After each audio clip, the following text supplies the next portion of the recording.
സംസ്ഥാനത്ത് ലോക്സഭാ തെരഞ്ഞെടുപ്പ് ചിത്രം തെളിഞ്ഞു. 20 ലോക്സഭാ മണ്ഡലങ്ങളിലായി 290 സ്ഥാനാർത്ഥികളാണ് മത്സരിക്കുന്നത്.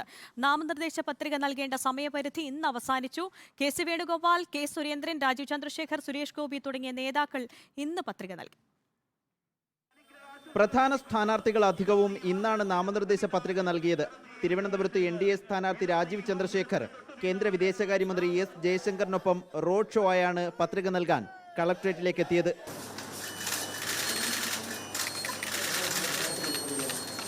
I, Rajiv Chandrasekhar, having been nominated as a candidate to fill a seat. UDF സ്ഥാനാർത്ഥികളായ K C. Venugopal, K. Muraleedharan, Adoor Prakash, Shafi Parambil, N.K. Premachandran എന്നിവരും നാമനിർദ്ദേശ പത്രിക സമർപ്പിച്ചു. ആലപ്പുഴയിൽ കെ.സി. വേണുഗോപാലിനൊപ്പം AICC ജനറൽ സെക്രട്ടറി ദീപാദാസ് മുൻഷിയും രമേശ് ചെന്നിത്തലയും ഉണ്ടായിരുന്നു. ആലപ്പുഴയിലെ AM ആരിഫാണ് അവസാന ദിനം പത്രിക നൽകിയ LDF സ്ഥാനാർത്ഥി. മുതിർന്ന CPIM നേതാവ് G. സുധാകരനാണ് ആരിഫിന് കെട്ടിവെക്കാനുള്ള തുക നൽകിയത്.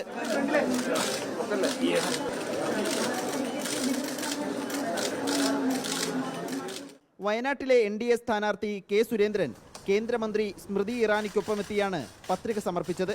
BJP പ്രവർത്തകർക്കൊപ്പം പ്രകടനമായാണ് സുരേഷ് ഗോപി തൃശൂർ കളക്ടറേറ്റിൽ പത്രിക നൽകാൻ എത്തിയത്. പാലക്കാട്ടെ NDA സ്ഥാനാർത്ഥി C. കൃഷ്ണകുമാറും ഇന്ന് പത്രിക കൈമാറി. എറണാകുളം, ചാലക്കുടി മണ്ഡലങ്ങളിൽ മത്സരിക്കുന്ന 2020 സ്ഥാനാർത്ഥികളും പത്രിക സമർപ്പിച്ചിട്ടുണ്ട്.